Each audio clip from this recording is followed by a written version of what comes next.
A year is a long time in pandemics. As Melburnians emerge from their fourth lockdown and Queensland and New South Wales are on high alert, there is a quantifiable difference in attitudes to government emerging compared with 2020. Last year, incumbent governments, both federal and state, Liberal and Labor, experienced surging support for their COVID responses.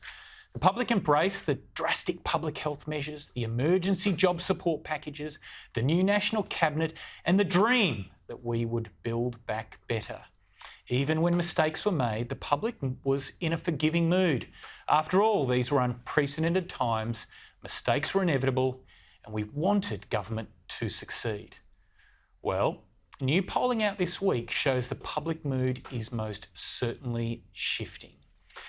The Essential poll, asking people to rate the performance of their state governments in responding to COVID, shows state government responses to the COVID-19 outbreak has decreased in all states except for New South Wales.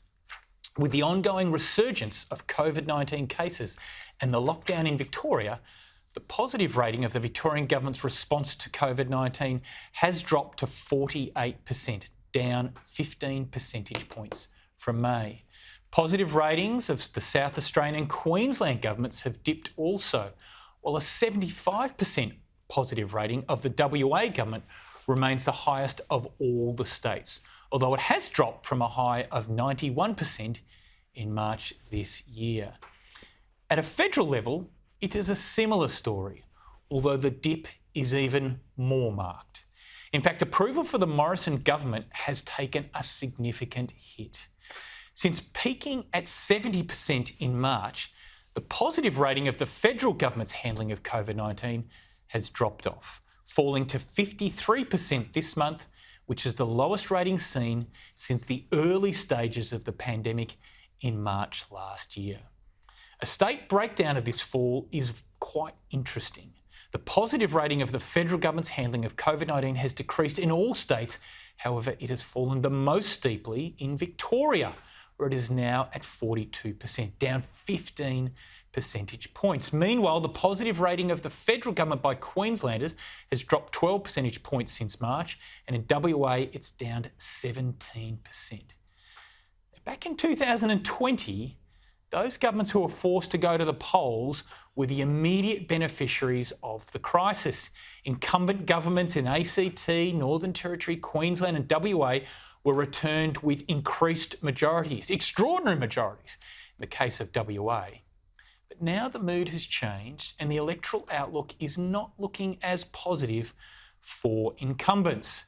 And that might be a problem for the next government to go to the polls, which is likely to be the Morrison government.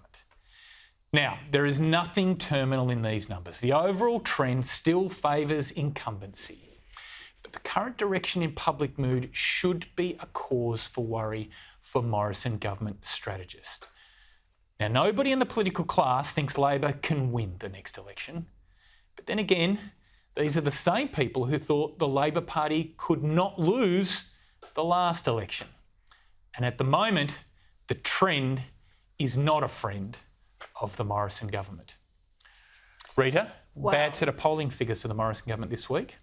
I wouldn't have thought so. That's quite an amusing analysis of the data. The one that sticks out of that Essential poll by far is the Victorian results, so out of line with every other state.